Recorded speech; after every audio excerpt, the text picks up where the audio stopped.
Hey, what's going on, guys? Welcome to the channel again, Pilo Trades. So today I want to talk about something that I don't want to say bit me in the ass, because I mean in this stock market, it's bound to happen, right? It happens. It's pretty bad, pretty bad. It's pretty bad when Jim Cramer, right? If you guys don't know who Jim Cramer is, he's TV personality slash reporter, stock market analyst, whatever, right? He comes out on CNBC. He has he's part of one of the morning shows, and then he has his own show in the afternoon.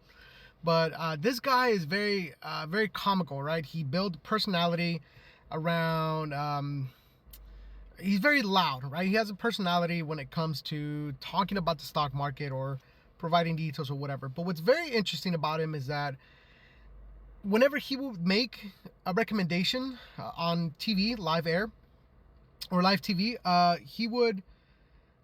that stock would do the opposite of what he would recommend. I think a couple years ago he said Tesla was gonna, go down, become a penny stock, whatever. He was very bearish on Tesla, and it went up. It skyrocketed. So and this happened so much, not just with Tesla, with other stocks, that people came up with an inverse Jim Cramer ETF, right? And this ETF invests in whatever stocks he talks about on air, and they bet on the opposite of what he says. And it's I don't want to say it's like the best ETF or the best thing you can put your money on, but it's very successful. All right. So when this guy interviewed the CEO for Starbucks, right? I believe it was Tuesday, Wednesday, something like that. I can't remember. I mean, he grilled him. All right, he went in on that Starbucks CEO's ass hard, right? Because earning reports came out and it looked pretty bad. And so, there was like many points he was trying to like defend or make about the earnings report. And you can tell the CEO was just flat out lying. I mean, there's no way to put it differently other than the fact that he was lying. And you can go, I'm not going to show it, but you can go to their website and get their earnings report, and you can watch Jim Cramer's interview with the CEO of Starbucks, and you can see the questions he's asking, and you can just go ahead and scroll on the earnings report and see that he's lying, right? And I mean, come on, Starbucks, do better, like you're increasing your prices way too fast, way too much, and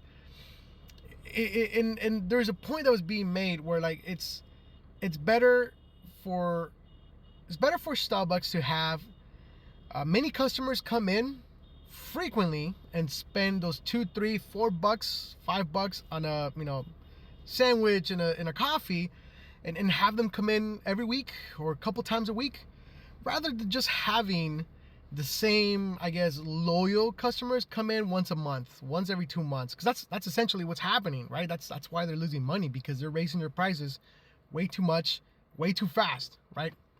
So that's pretty much what I want to talk about. I know recently I said I was going to buy Starbucks because it was great. It's a great dividend stock, and I saw a great entry opportunity. So with this interview that came out with Jim Cramer, I don't know. I want to hold on to the shares just because if it wasn't a great entry point before when I got them, it's a even greater entry point today, right? Or come market open here on Monday. But I mean, just the fact that the CEO is flat out blatantly just lying to investors, it definitely doesn't leave a good taste. It's not good for business. So let me show you how we're doing right now. All right, so you can see that dip, that dive that it did, right? So it's over the past 5 days it lost, and I'm willing to bet the majority of those that loss over the last 5 days, with the majority of that had to have been it happened. Oh, there you go, Wednesday, when that interview hit. So it does not look good, guys. Starbucks does not look good, even though we came in at a great entry point. And here we see, so we came in at 85.32, which I think was a great entry point. And it's now at its 52-week low, 72, 73-ish. And you see that dividend, it's 3.12%, which is great. Not the best, but it's pretty up there. Anything in between the 2, maybe the 4, percent range. And some of these single company stocks, they tend to be pretty great, especially if there's dividend growth. That's gonna be great. But again, I don't know how this interview. I mean, they have to do something about the CEO, right? I mean, that's in my books, that should be grounds to get fired, right? Like, why will you just blatantly lie to your investors, to everyone about your company's earning reports, if people can just Google that, if it's on your website, right? So that's pretty much it, guys. I think what I'm gonna do, I'm so tempted to, like, I'm tempted to do both things. I'm tempted to hold, see what happens, and maybe add more to the shares. But I'm also tempted to sell, because that is just, that's not good for business, right? So we'll see what let's see what pre-market looks like in the morning tomorrow. Like, I go to work at 5:30, so I have plenty of time to look at the market before it opens. So we're gonna hold off on selling or buying, for that matter, any more of these shares until maybe there's an update. Maybe we'll see. We'll just see what happens, right?